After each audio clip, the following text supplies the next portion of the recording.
start with Friday night. I mean, it's a fun event, so I don't know what you learned, but what did you learn, if anything? Well, I learned that Noah's got some hops.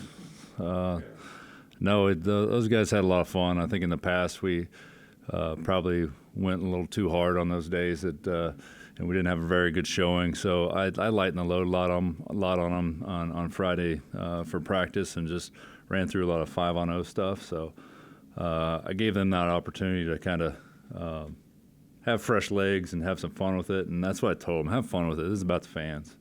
It's 100% about the fans and getting to know you guys and seeing you guys for the first time and putting a name with a face and getting an autograph. So that's my approach to it. Even the scrimmage, it wasn't a scrimmage. It was more open gym. And they asked me, hey, what are we going to do here? Are we supposed to be playing our defense? And I said, treat it like an all-star game. Go have fun. And that's what we did. Obviously, I mean, does he do that regularly? And when he does that, you go, gosh, I really wish you were eligible this year. I certainly wish he was eligible, especially, he's so good in the open floor. He's so athletic and so quick. And he's one of those quick twitch guys that can make a play and be down the floor in 2 or 3 steps, it seems like. So it sure would be nice to have him, but he's going to be a future of Mountaineer basketball and something for all you fans to look forward to in the future. Ali's come a long way. He really has. From the day he walked in here, Ali was really, really raw, and Ali is bought into everything we're doing, understands what we're asking of him. He does have some limitations and very raw in some aspects of his game, but he'll find a way to get 8-9 rebounds in a 20-minute scrimmage, which he proved that first time. So. Yeah, we're excited about him, and he gives Jesse a dynamic that he has to go against every day that's 7 foot plus, and he's hard to score over, and he's really good at getting in the way. So that's very helpful. Break on his ankle. He came back. He was back in action yesterday, so he was full go. He didn't skip a beat, so he looked really good yesterday. He had a little bit of a stomach illness that set him out for about 15 minutes in early, mid practice yesterday. But I think it's something he ate. But he got right back in there after clearing his stomach, and so he's back in action. The ankle looks good, and he looks healthy and back in good spirits. And I assume nothing. We got to keep asking nothing from the NCAA on him. Nothing. I hope to hear this week.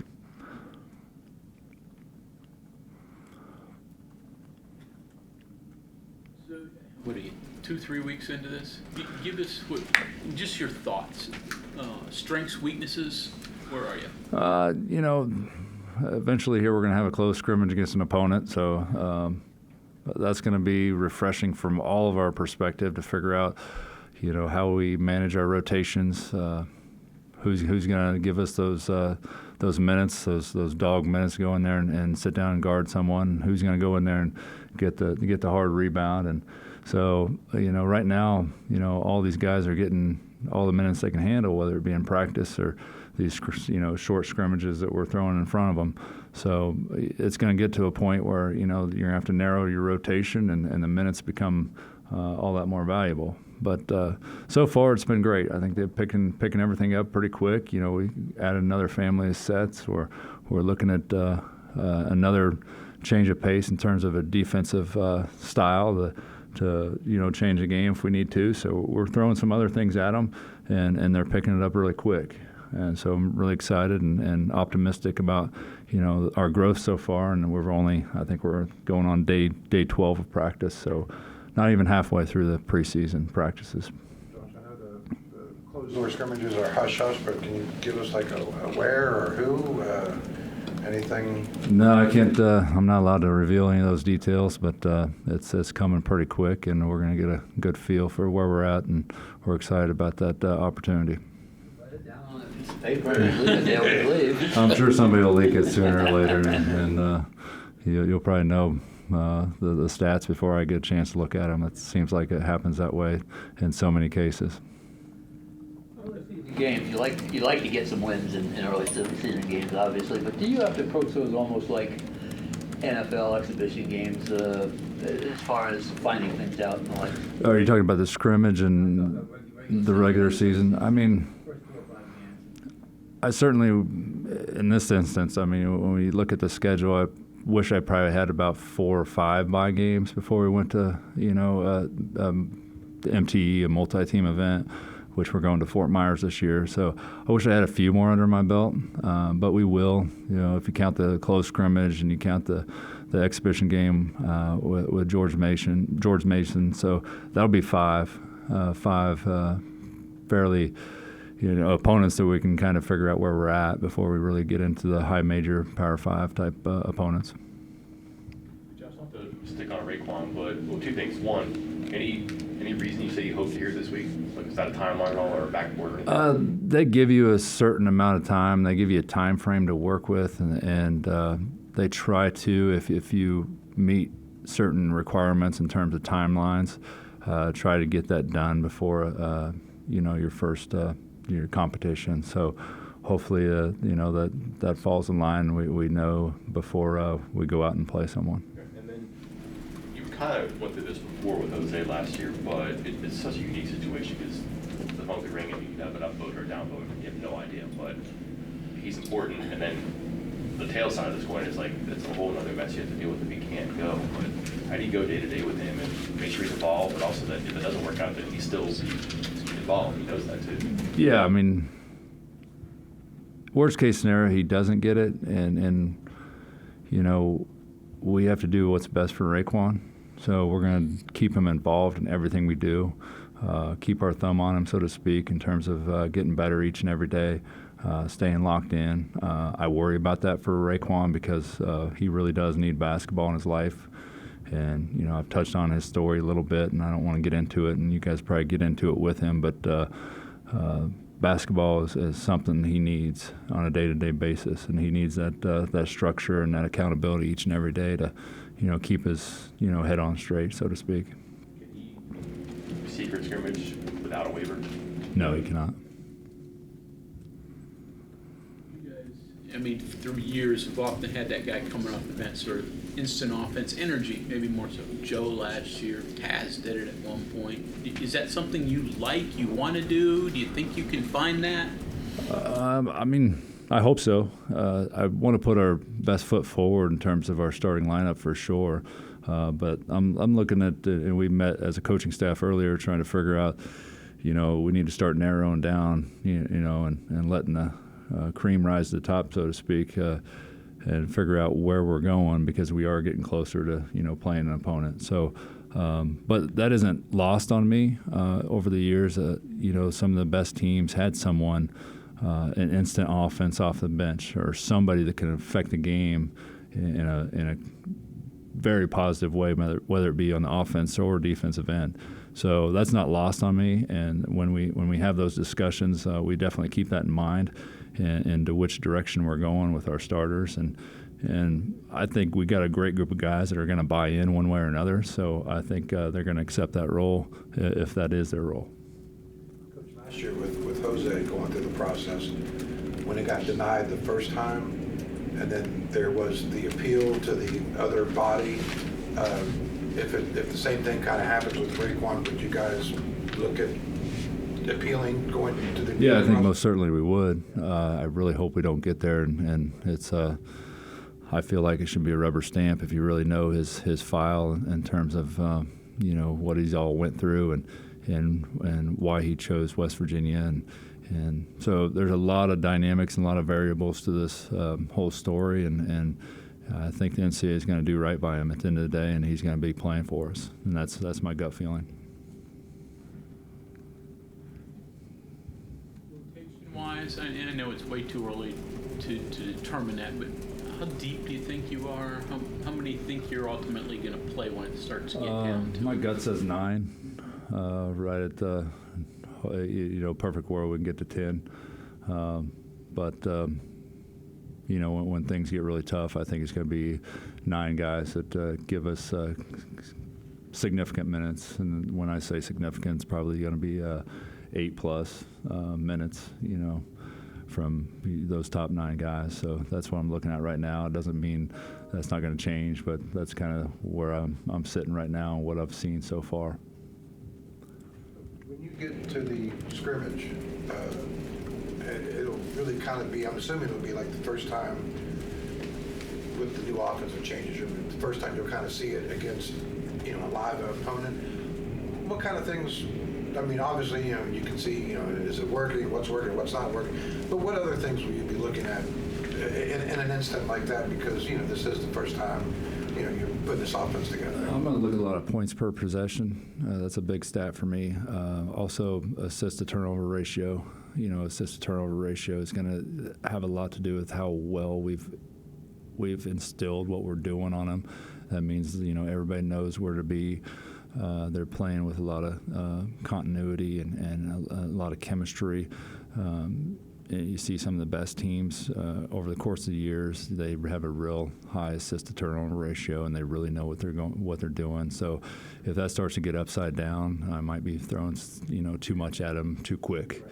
And so I'm very mindful of that, and even looking back at the stats from my 20-minute scrimmage I had on Saturday morning, our assist to turnover ratio is certainly going in the right direction.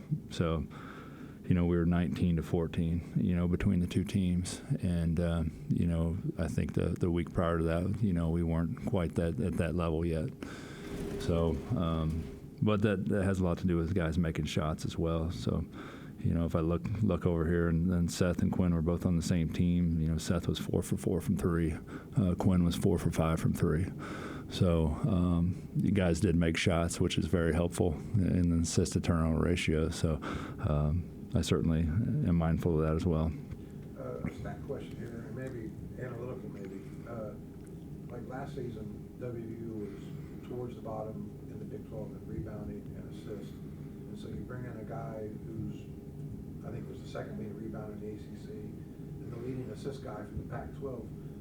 So how much can those two guys make a difference, just, you know, in those two stat categories? No, it's going to be huge. I mean, Kerr is like we've talked about over and over, he's a pass-first guy, and he's got as good a vision as I've ever seen in the college game. So it's going to be great to have him on the floor as a coach on the floor, as a floor general that can get you into your stuff and get people in the right position, and he knows where everybody's going to be.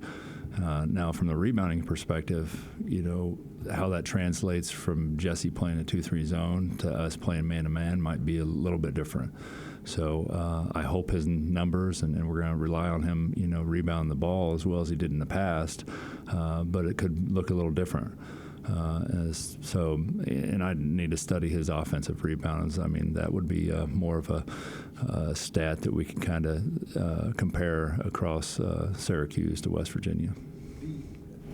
So when you're looking at those two guys, did those stats play a role in fixing those two areas, or was it just a matter of watching their film, talking to them, you know, in terms of bringing them in? No, I mean, those stats were huge. I mean, you know, we certainly analyzed Kerr in terms of his defensive presence, and it's not exactly his strong point, but he's got such his strengths in the offensive end can really negate some of his deficiencies on the defensive end.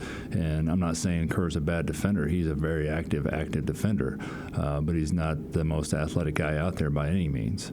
And he's smart. He plays the game in the right way, and he understands what his deficiencies are, his weaknesses. So that's the first step in being a good defender, understanding, you know, how to cover up some of those.